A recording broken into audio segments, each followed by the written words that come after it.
Hello and welcome to Season 1 of Romance with Heart and Heat, your podcast and YouTube show for contemporary rom-com audiobook serials. My name is Marie Matthew, and I'm the author of the stories you're going to hear on this channel. The title of Season 1 is The Bad Girl List, and this is a fake dating, second chance rom-com set in California wine country.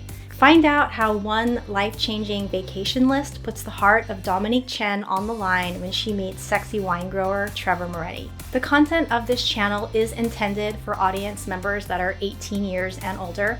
There is some explicit content on this channel. There is light swearing, and there are some explicit spicy scenes. So I don't want any surprises as people move into the story, so you have been warned. Be sure to stick around at the end of each episode for author commentary. And if you have any questions or comments, you can drop them into the comments section in YouTube, or you can also send me an email at romancingmarie@gmail.com.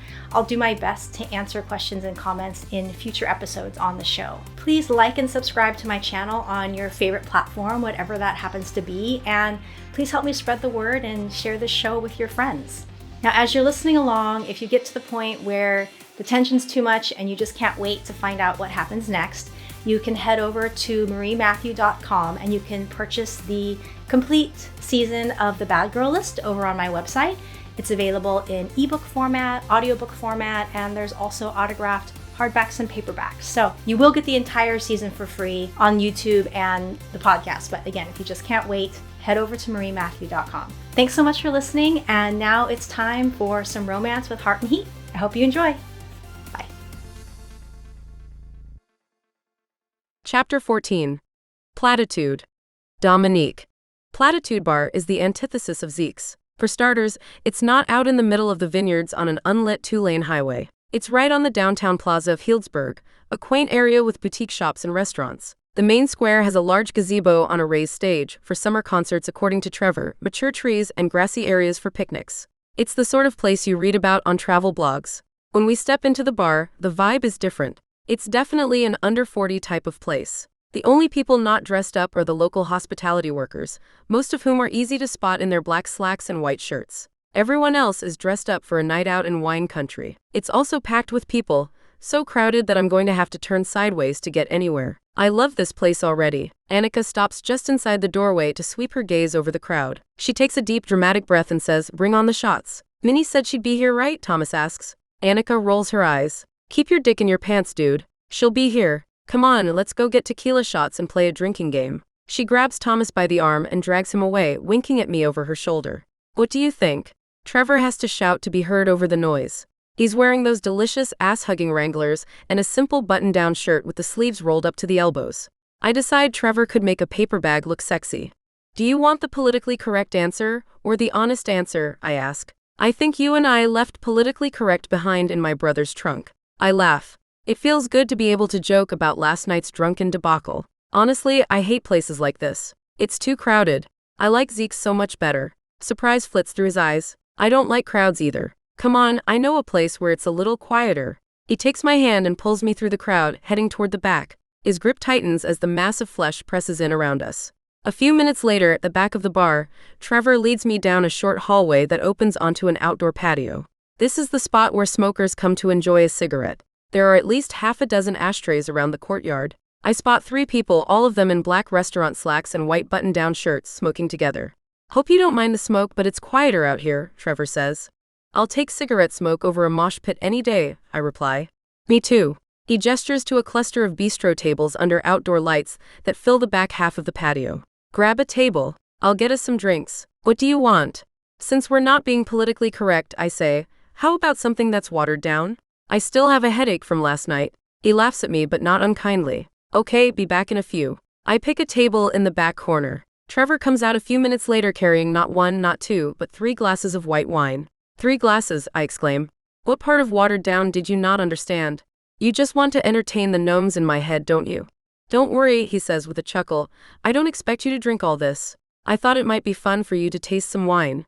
Do you like Sauvignon Blanc?" "It's one of my favorites," I say. Not that I'm a wine expert, but Annika always has it at her place, so I drink it quite a bit. Looks like I picked the right varietal. Trevor arranges the glass across the middle of the bistro table.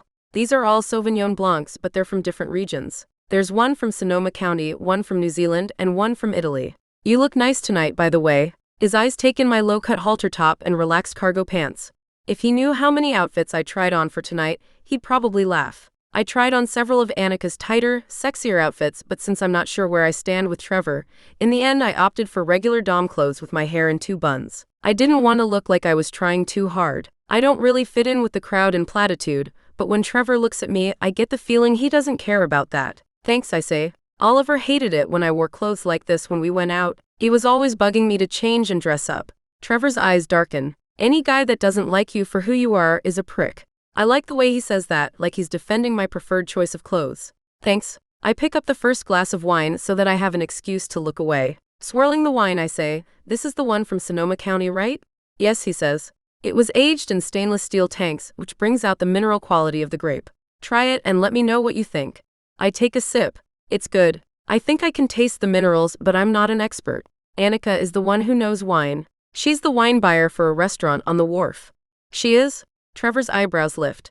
Don't tell my dad that. He'll be all over her if he thinks he can get our wine on her list. She takes bribes, I reply. Usually the sales guys have to kick down a case or two to get on her list. Now that's a language my dad will understand. I'll let him know after you guys go home. Oh, I brought something for you. He flips open the pocket on his shirt, which I had noticed was oddly bulging. Trevor fishes out a small jar, the sort you might use for fancy salt, and sets it on the table in front of me. But instead of salt, it's filled with what looks like. You brought me a jar of dirt, I ask. Yeah? It sounds weird when you say it like that, but it's not regular dirt. It's something we make on the farm called barrel compost. We sell it in the tasting room. I just finished up a fresh batch last week. He brought me a jar of compost. It oddly fits with the guy they first met at Zeke's, the one who hadn't even bothered to change out of his dirty work shirt before going out for a drink. I feel like he's letting me see a little more of him, and I like that. I rotate the tiny jar in my hands, pausing to read the label on the front. Moretti Winery and Vineyards Biodynamic Barrel Compost. Mix contents of jar with 5 cups of water and stir vigorously for 20 minutes. For best results, apply to topsoil of garden in the afternoon on the day of a descending moon. Are you analyzing the label design? Trevor asks. Maybe a little, I admit. Sorry, it's an artist thing. Why does this say it's best to apply in the afternoon of a descending moon? It's part of biodynamic farming, Trevor replies. We work with the natural cycles of the earth and the planets to maximize the potential of the land and the grapes we grow. The earth absorbs nutrients better in the later parts of the day. The soil becomes more active as the moon moves farther away from the earth, making the compost more effective when you apply it at that time. I know this all sounds hippy-dippy, but it's really about gravity and science. I never heard of biodynamic farming until I met you. I lean forward, peering at the dark, rich earth inside the jar with more appreciation. I wish I'd known just a sliver of this when working on the redesign of the Moretti label. I can see now that my designs were way off. Nothing in my pieces captured the heart of the vineyard Trevor is describing. He tilts his head at me. You should come by the winery if you have time while you're here. I can give you a private tour and show you some of the biodynamic farming practices. I nod. I'll have to check with the aunties on the schedule, but that sounds fun. My mind is churning as several new variations of the Moretti wine label begin to form in my head. You have that look on your face, he says. What look? That look you get when you're drawing. Except you're staring off into space instead of sketching. Sorry. I firmly push aside the images tumbling through my mind, reminding myself that their wine label is no longer in my hands. Draw something for me, he says. I want to see what your ideas are. My dad wants to redesign our labels. Sorry, no. I shake my head. No way will I open that can of worms. If he finds out I was fired for my work on his family label, I'll be mortified. When he frowns in confusion, I add, it's my vacation. I want to focus on drawing fun stuff like tequila and your truck. Sorry, I didn't mean to try to hijack your vacation. I just like watching you draw. The smile he gives me makes me melt. Oliver never once said he liked to watch me draw. Taste this wine now. Trevor slides a glass in my direction. This one is from Italy. The Sauvignon Blanc is blended with Viognier, which gives it a completely different profile. Is Viognier another type of grape? He nods. We have a small vineyard block of Viognier at the winery. We offer a limited release every year for our wine club members. It's one of my favorite white wines. I take a sip, marveling at the flavor that washes across my tongue. It is completely different, I say. I can't believe it's the same grape as the first one. What am I tasting? Those are the floral notes from the Viognier, he says. It gives the Sauvignon Blanc a completely new dimension, don't you think? He continues to chat about the wines while I listen, fascinated. I knew from what Annika said that there was a lot more to wine than meets the eye, but hearing Trevor talk about it is 1,000 times more captivating than listening to my cousin. The look in his eyes as he talks is something I haven't seen before. My fingers itch to draw him, to capture the obvious passion he feels for his craft, but I decide against it. Trevor has seen me draw enough pictures of him. I don't want my eccentric artist image to morph into something weird. We fall into easy conversation, chatting about the Sauvignon Blanc from New Zealand, which has tropical qualities. I try not to notice the way my body amps up the longer I sit here with him. I'm pretty sure turning me on should not be this easy, especially since we're not even touching and I'm not even sure if this is a real date. Trevor sips the wines with me. As he talks about the grassy notes found in the Sonoma County Sauvignon Blanc, we both reach for the same wine glass. Our fingers brush around the wine glass stem. We look up at each other, fingers still touching, neither of us moving. I clear my throat and sit back. Are you ready for 20 questions? I've been thinking about things to ask him all day. Sure. Hold on, I have a list. He reaches into his pocket and pulls out a crumpled piece of paper. You made a real list of questions, I exclaim. This is from my mom, he says. It took my dad less than 5 minutes to tell her all about you and your family after he left my house. She's a stickler for details. I'm really glad you agreed to dinner, or else I'd be screwed. I haven't mentioned the Moretti dinner to the aunties yet. I'm still working myself up for the lie. Hopefully, I'll be up for it by tomorrow. Mom sent me a list of things to ask you, Trevor says. Have I mentioned my mom likes lists? My family loves lists too. I lean forward. Let me see. He flattens out the piece of paper. I scan it. No allergies, I say. My Auntie Dee refuses to eat sushi and Annika hates raw onions. No one is left-handed. That's a weird question. Gramps is left-handed, he explains. He and my grandma had a certain way of sitting when she was alive so they wouldn't knock elbows. My mom is really amped up for this, in case you couldn't tell. She's being extra thorough. She sounds sweet, I reply. We're plain water drinkers. We don't need anything fancy. Great, thanks. Let me send a text to my mom. She's been bugging me since she found out about this. He taps out a quick message before putting his phone back into his pocket and refocusing his attention on me. Now that we've gotten that out of the way, can I ask the first question? Sure. Favorite color? I blink. Did you just ask an artist what her favorite color is? Is brow rumples? I thought that would be a perfect question for an artist. He's sincere, which makes me think he put thought into what he wanted to ask me. Could he be any sweeter? My favorite color changes constantly. Literally, for the last few minutes, I've been loving the rusty red of the sign behind you. I point to the old metal Coke sign hanging from the fence that looks like it's been exposed to the elements for at least 50 years. I hesitate, then add, and right now I really like the way the light hits the side of your face and makes your scruff turn this amazing gold color. Feeling bold, I lean forward on my elbow and touch a finger to the side of his face. My chest heats up when he catches my hand, fingers running across the backs of my knuckles. I feel suddenly fluttery and nervous. Do you have a favorite color? His eyes linger on me before he releases my hand. Not really. Seriously? It's my turn to frown at him. I was sure it must be blue. There's so much of it in your house. My mom hired an interior designer when they built the bungalow. It wasn't specifically built for me. It was meant to be a guest house. Huh. So neither of us has a favorite color? He flashes me a grin. I guess not. Look how much we have in common. I love the way he says that, like something about us makes sense. Okay, my turn, I say. Have you ever watched Survivor? The reality TV show? He sits up straighter. Are you kidding? We watched it every week as a family growing up. Me too. Yet another thing we have in common. Did you know that in the beginning, they let contestants bring one luxury item? That's my question. If you got to be a Survivor contestant, what would your luxury item be? He takes a sip of wine, thinking. The overhead lighting casts a faint halo around his golden hair. I don't think three-legged dogs count as luxury items, so in that case, I think I'd bring toothpaste. Good choice, I say. Everything is better with good breath. Exactly. His eyes flick to my mouth, then back to my face. What about you? What would your luxury item be? Sketchbook, of course. I could have guessed that. He leans forward with both elbows on the table. My turn. Get ready, things are about to get serious. He smiles to show me he's teasing. I need your education credentials. I'm pretty sure we would know that about each other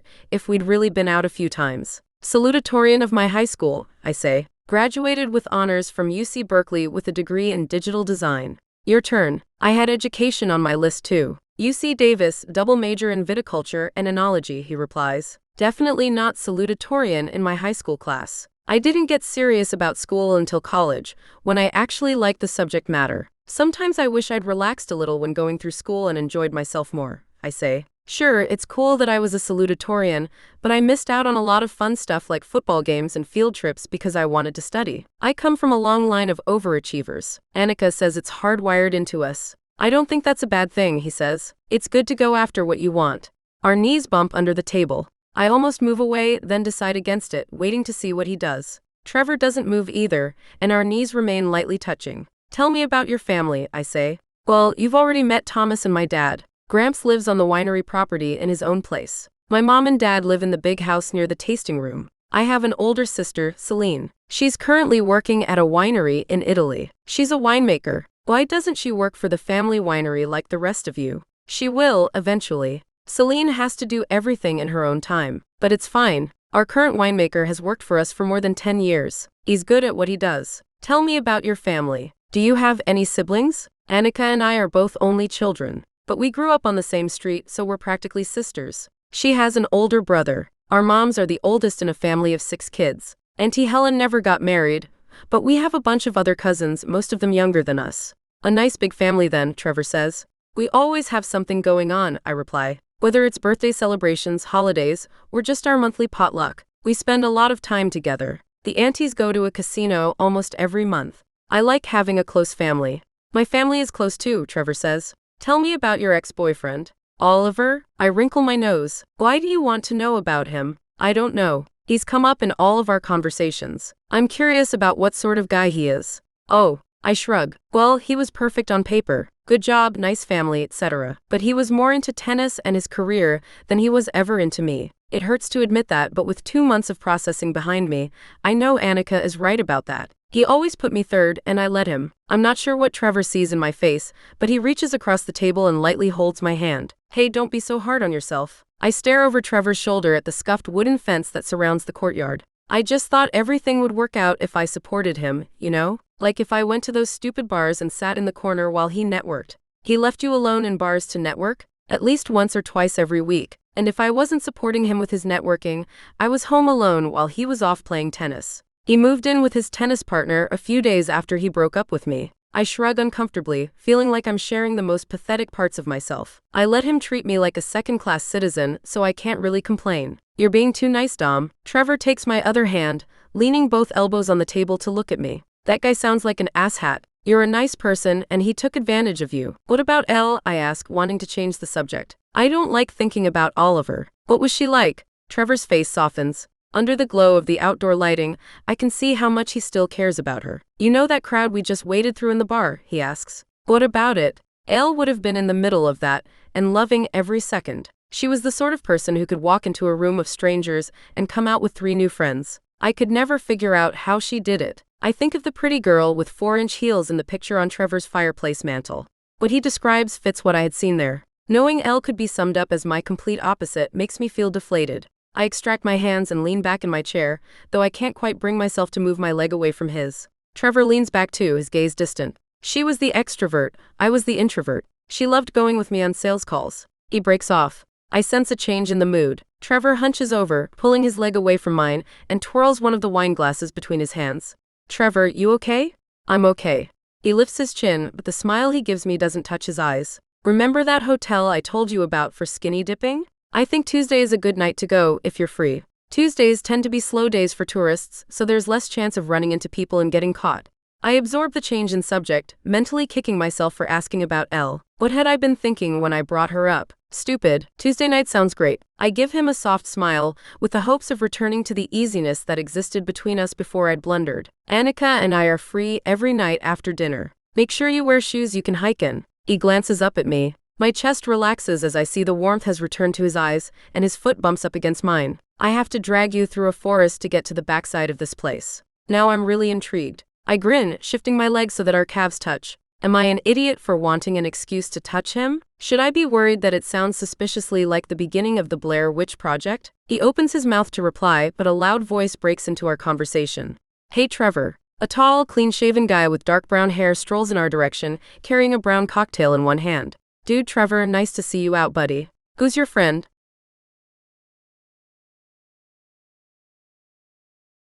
Who says you need a +1 for a satisfying date night? Meet Hello Date Night, the book box that contains everything you need for a perfect night of pleasure.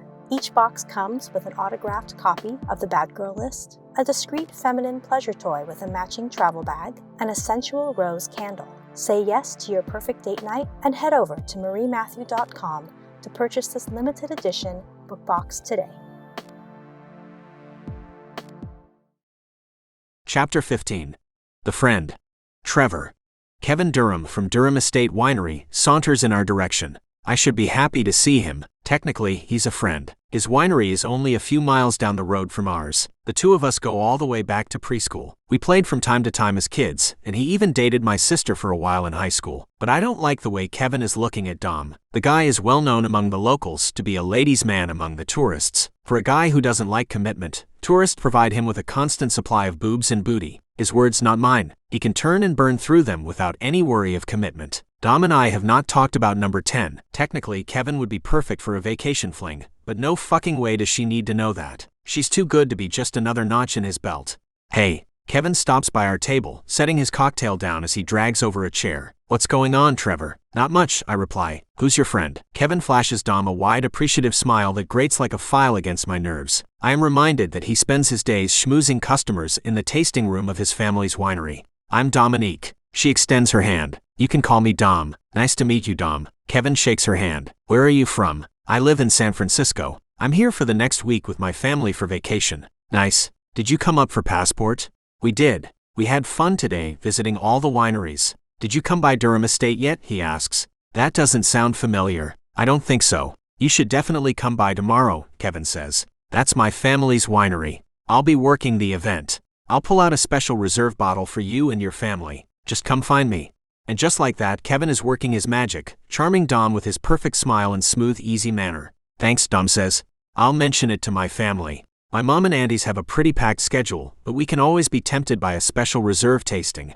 Kevin winks at her. He's always been good with women. In high school, he had a different girl every few weeks. He had a way of making each and every one of them feel special, right up until the day he dumped them. What's that? Kevin points to the jar of compost. Trevor brought it for me, Dom says, fingering the edge of the jar. It's compost from his winery. Kevin raises a quizzical eyebrow at me. That's quaint. It occurs to me that if Kevin was here in my place, he would not have brought Dom a jar of dirt as a present. I feel like an idiot. What had I been thinking? So how do you guys know each other? Kevin asks. My cousin and I met Trevor and Thomas at Zeke's last night, Dom says. Ah, so you found the locals bar. Kevin eyes me, as though sizing up my relationship with Dom. You look like you need a refill, he says, gesturing to the nearly empty wine glasses on the bistro table. What can I get you? Oh, Dom shoots a quick look at me. You were doing a wine tasting, weren't you? Kevin says. From the color of the wine, I'd say Sauvignon Blanc. Yeah. Dom smiles, clearly impressed that he can identify a wine varietal from the color. Like it's that hard. Trevor was teaching me about different Sauvignon Blancs.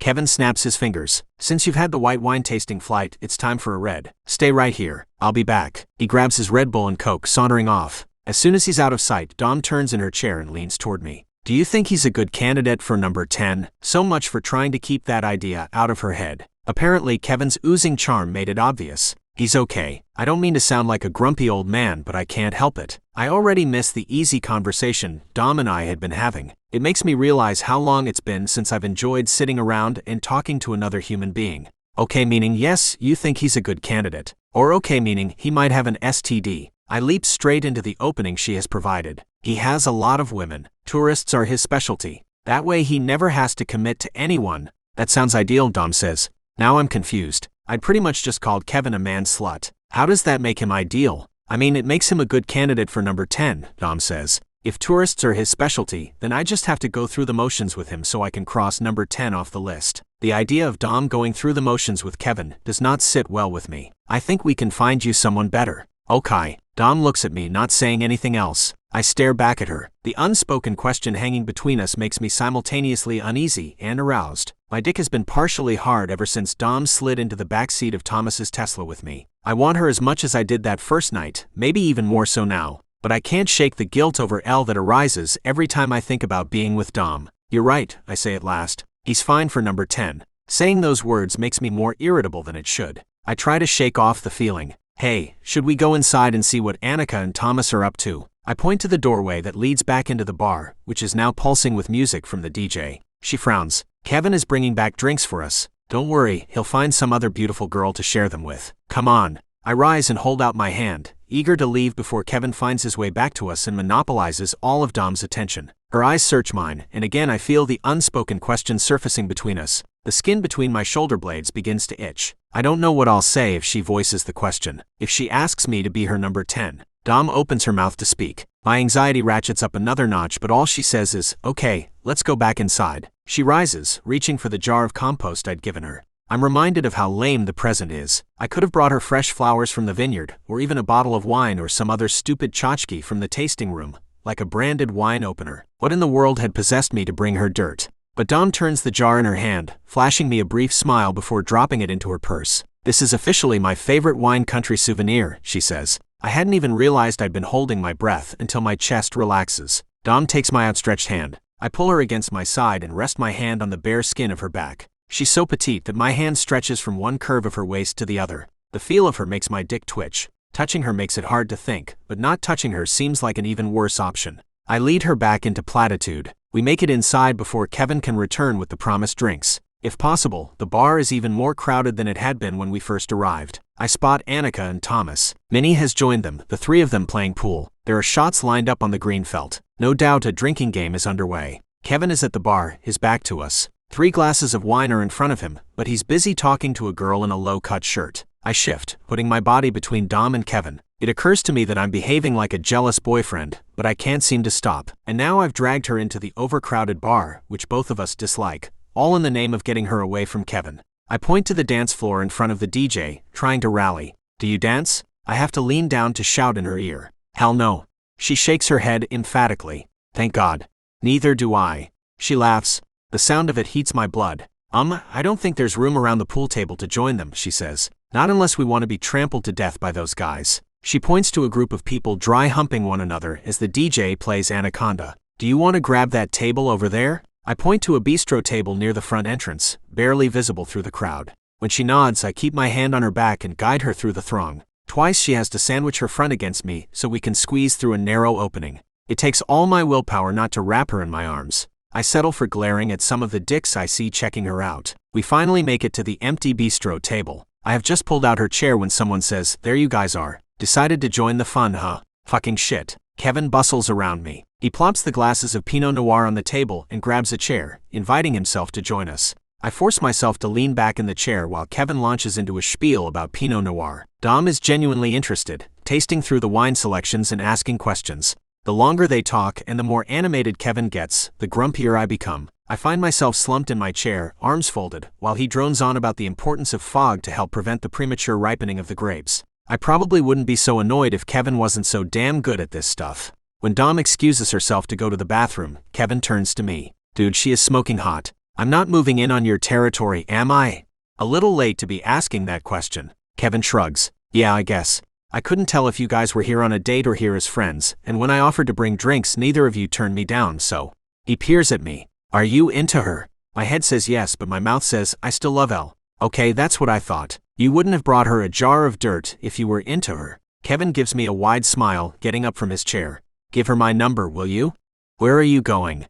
"There's a hot chick from Tennessee who's meeting me in 10 minutes at Ralph's." Ralph's is another bar in downtown Healdsburg. "Tell Dom I had to go home to get ready for work tomorrow, and tell her to call me." "Thanks, buddy." Kevin slaps me on the shoulder and strides out of Platitude. I stare after him, a mixture of relief and anger boiling inside. It pisses me off that he would treat Dom like an afterthought, but I'm relieved that he's finally gone. "Hey." Dom reappears out of the crowd, taking her seat. "Where did Kevin go?" I don't give her Kevin's number. If he wants Dom, he's going to have to work for it. "He said to tell you he had to get home to get ready for work tomorrow, but he's really going to another bar to hook up with a girl he met today." I study her reaction, knowing that I'm being a dick. Dom blinks, not seeming to be at all put off by Kevin's behavior. I can't decide if this is a good thing or a bad thing. "I'm starting to get a headache," she says. "Do you want to get out of here and go for a walk?" "Definitely." I jump at the chance to get out of this place before some other guy latches onto her. Outside, we stroll around the downtown plaza, looking into shop windows. The irritation I'd been feeling ever since Kevin interrupted us slips away, as Dom and I fall back into the easy conversation we'd been having, back on the patio. "I'm going to spend money in one of these places at some point during the week," Dom says. "Number 6, right?" "Yep. I have to buy something that's not on sale." Dom shakes her head. "That goes against my genetic code, you know?" My family never buys anything that's not on sale. Gramps is like that, I say. He and my grandma were coupon pros. He once kept a running tally of how much money they saved over the course of a year using coupons. It was almost $2,000. Whoa. Her eyes widen when she looks up at me. My family would be so impressed if they heard that story. If there's a lull in the conversation tomorrow night, feel free to throw that one out there. You don't have to worry about conversation, I reply. My dad will be there. He can make conversation with a brick wall. Good to know. Am I reading that price tag correctly? She leans forward, peering through the window at a dark blue dress with birds on it. Does that say $299? Yep. Healdsburg has a reputation for pricey boutique clothing stores. I'm getting anxious just thinking about going into one of these places. I shouldn't be spending that kind of money when I don't even have a job. It's a pretty dress though. I'm not sure how to respond to that, so I say, I'm sure you'll find a new job soon. You're really talented. Yes, but I want to find a job I like, you know. Yeah, I get it. We continue along the sidewalk in easy silence. There's no strain to it, no need to fill it with words. It feels comfortable, like a favorite pair of jeans. Here's the tattoo shop. I stop us in front of a swinging glass door that leads to a set of linoleum stairs. Above us, the second-story light of the tattoo shop is on. The windows are open, and the buzzing of the needle can be heard. This is the place you and Thomas like? She asks. A friend of ours from high school owns it. She does work for a lot of locals. Is she always open so late? You'd be surprised how much business she does during bar hours. She laughs, tilting her head back to take in the glowing windows above us. As she does, our eyes meet. She's standing right below me, her elbow lightly resting against mine. She's close enough to kiss, and from the way she's looking at me right now, I know she wouldn't mind. Should I do it? Should I kiss her? Just the idea brings warmth tingling to the surface of my skin, even as a heavier sense of guilt turns over in my stomach. Her phone dings. Dom looks away, the moment fizzling out. I'm not sure whether to be relieved or disappointed. It's Annika. Dom's nose wrinkles in amusement. Apparently she's been on a losing streak at the pool table and needs to go home. She's had one too many shots of tequila. We better go get her, I say. I'll take you guys home. As we head back to the car, Dom says, I've had a nice time with you tonight, Trevor. I like talking to you. Yeah, me too. It's been fun. You were right. Getting to know each other a little will make things easier tomorrow at dinner. We head back to Platitude. As we walk through the cool evening, our arms bumping as we talk, I realize how hard it is to think about Elle and the accident when I'm with Dom. There's something about her that makes it all fade to the background, and I can't decide if that's a good thing or a bad thing.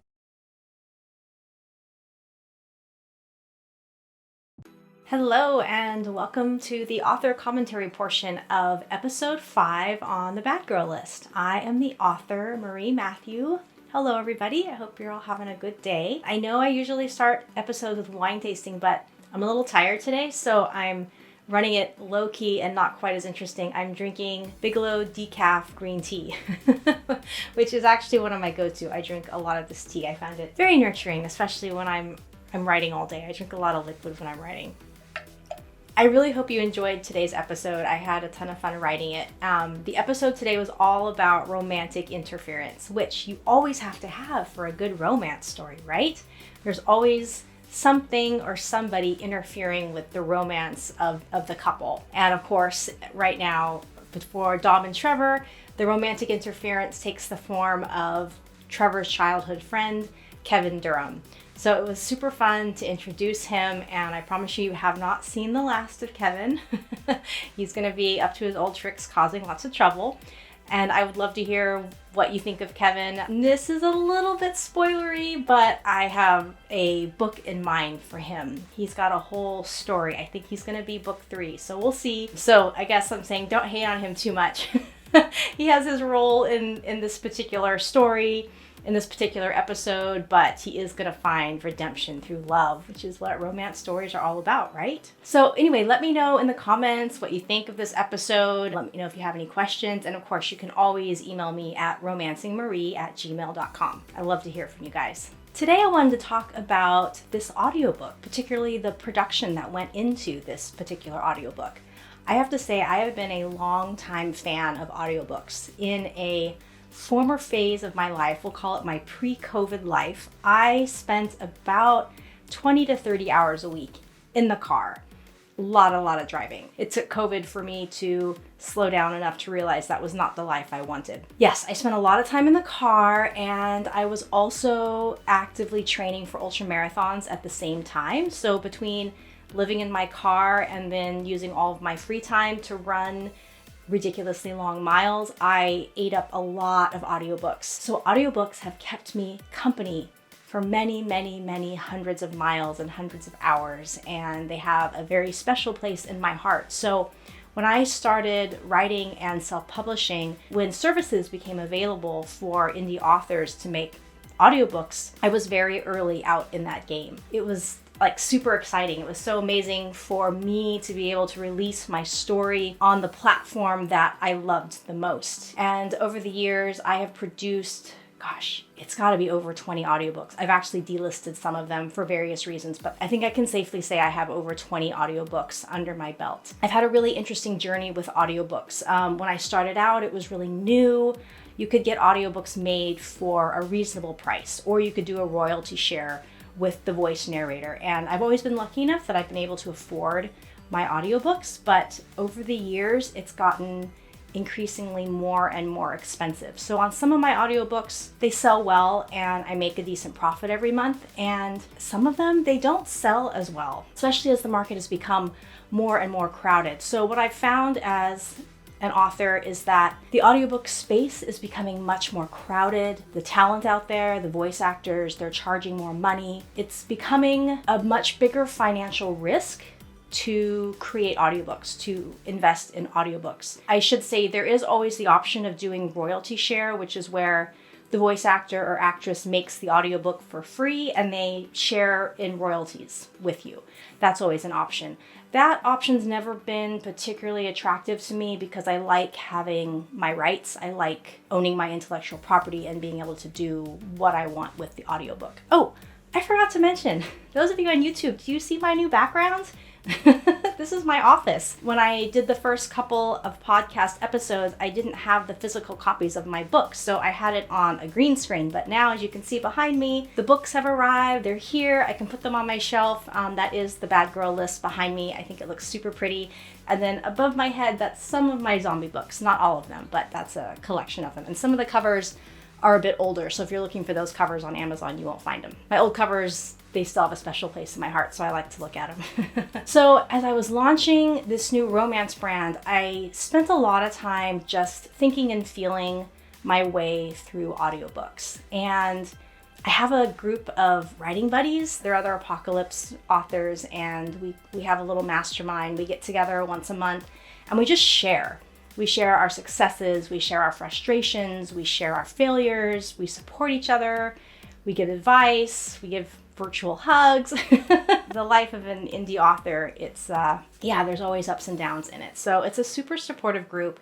And when I was meeting with this group, one of the women mentioned that she'd heard about AI narration for books. And I thought that sounded so weird. I was like, who would use voice AI to generate their audiobook? That just sounds so weird. But the little seed got planted in my brain. And so flash forward months later, a year later, I don't know how much time passed, but I found my way to Google. Google, as you know, they're always cutting edge. They're always at the front of the crowd in terms of technology.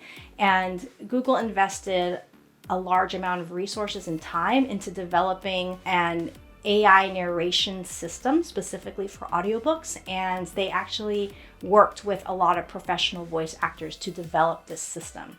And so I thought, I want to test this out. I want to test drive it. I want to see what it's all about. So I did it with one of my zombie books. It was a book that I didn't have an audiobook for, and I did it for my newsletter list just to see like, hey, what do you guys think? And it's really cool. So you can go in and you can pick gender, you can pick age, and you can even pick accent. And if it's American accent, you actually have a range of different voices and ages within that. So I picked a voice and I uploaded my book. It generated the audiobook. And so I sent it out to my audience, my newsletter list, to have a listen to. And it was just really interesting to hear their reactions.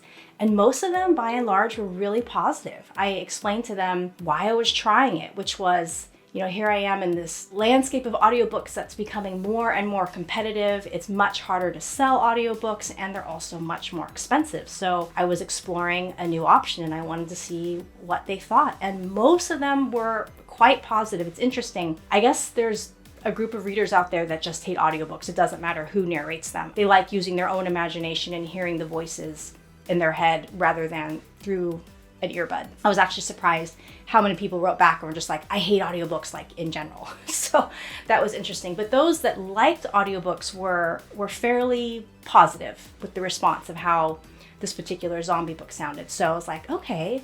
And I thought it sounded pretty good too. I mean, not perfect. Maybe someday robots will be able to replace human beings completely. But in my personal opinion, I thought if a human voice was 100%, the AI was probably at 85. It was pretty darn good.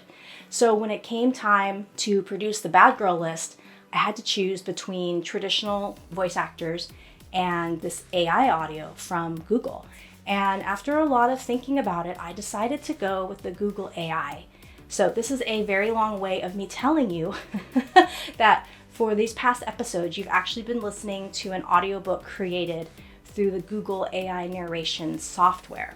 So I'm really curious, could you tell? Now that you do know, does it bug you? Are you in awe? Do you think it's really cool? Yeah, I'm just really curious about your reaction. I felt like it was pretty darn good. And maybe it's not a 100% substitute for voice actors, but I still thought it was pretty darn good. I wanted to talk a little bit about the process of creating this AI audiobook because I think there might be this misconception that you just upload your manuscript and 5 minutes later you have an audiobook, and that is not the case. I spent hours, a couple of weeks actually working on this audiobook. No matter how I produce my audiobook, there's a tremendous amount of labor that goes into it because after the voice actors do their end where they record the book, the whole thing gets sent to me and I have to edit the whole thing. So if it's a 5-hour audiobook or a 10-hour audiobook or a 13-hour audiobook, I'm investing all that time back into the book, editing everything and looking for mistakes or blips or funny sound waves, whatever it is. So it's a tremendous amount of work to create an audiobook,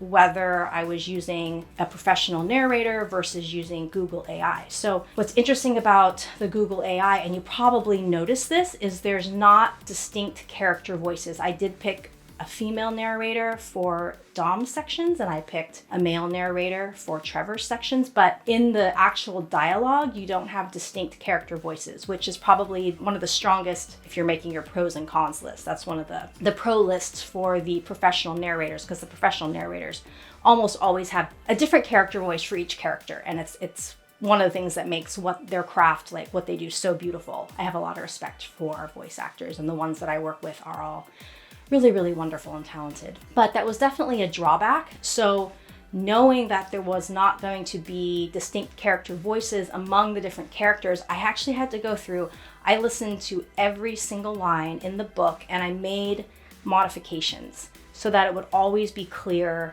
at least from my perspective, who was speaking. Whether that was adding a dialogue tag, maybe rearranging something so that it was more clear that someone was speaking. So there actually quite a bit of work went into that.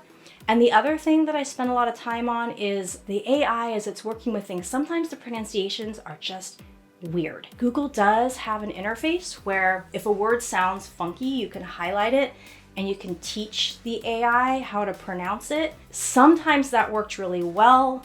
Sometimes it still sounded terrible. So depending on the result, if I could get the AI to say it the way it was supposed to be said, yay, thumbs up, fantastic. Other times when it didn't work, for example, one phrase, if someone says to you, yeah, I understand, that never came out with the Google AI. So I'd have to replace that with a word or a phrase or a sentence. So I spent many, many hours, several weeks laboring over this AI narrated book. I'm quite happy with the way it came out. Like I said, I think AI narration definitely has its place in the world of audiobooks. And I also spent a lot of time researching a lot of different companies And some of them, like, they really do sound like robots. They really do sound good. Or some of the software, they're just not really friendly for people that are writing books, like 100,000 word novels. What their software does is like translate a paragraph. They're not really made for the massive scale of an audiobook. So after researching and even having conference calls with a couple of different companies to like explore different options, different price packages, I ended up coming back to Google because their interface was really made for books, like long books, and their voices just really sounded the best for fictionalized audiobooks. So that's my story. That's my history in the audiobook world. That's my journey. And I just wanted to paint a picture of how that's evolved over the years and how I came to be with an AI narrated audiobook that I'm sharing with you today. I weighed the pros and cons of telling everybody, like in the very first episode, that it was an AI narration. I wanted people to get a chance to get into the story and get the full experience without any biases. So that's why I waited a few episodes before sharing all this information with you, because I think it would have been too easy to jump to a conclusion if this had been like the first thing I told you, right, in the very first episode. So I really am genuinely curious about your reaction and what you think. And it was really funny when I was working on this, I was telling my daughter, I'm like, it's a robot. I said, honey, a robot is gonna help me make an audiobook. I don't know, for some reason, she just thought that was so funny that I was working with a robot to make an audiobook. I guess in some ways we use robots every single day, right? Alexa, Siri, whatever. Robots are the wave of the future. So yeah, I'm super curious to know what you think. So again, I mean, feel free to drop comments into YouTube. You can always email me. I don't know what I'm gonna do in the future. I was super excited to play around with this experiment and like fully immerse myself in this AI world and create something that I was excited to share with other people. But I don't know. I don't know if I'm gonna do it this way again or if I'm gonna go with switch back to narrators. I don't know, but I really would love to hear what you think. So drop me a note. As always, thank you so much for tuning in. As a storyteller, it means the world to me to have an audience to share my stories with. So thank you so much for being here. Thanks for listening. Thanks for being a part of my journey. Thanks for being a part of Dominique and Trevor's journey and Tequila's journey. And I hope you stick around for the third book with Kevin's journey. God, I'm famous for changing my mind, so maybe don't hold me to that 100%, but right now I'm definitely seeing like third book is gonna be about Kevin. So fingers crossed, universe doesn't switch things up on me, or maybe I don't switch things up on the universe. We'll see. If you would like to get the complete season and you don't want to wait week to week for next episode, of course, you can head over to my website. You can get the full ebook over there. You can get yourself an autographed hardback, autographed paperback, and of course, I have the Hello Date Night book boxes over there as well. Thanks for tuning in, and I will be back next week with the next episode. Take care, everyone. Bye.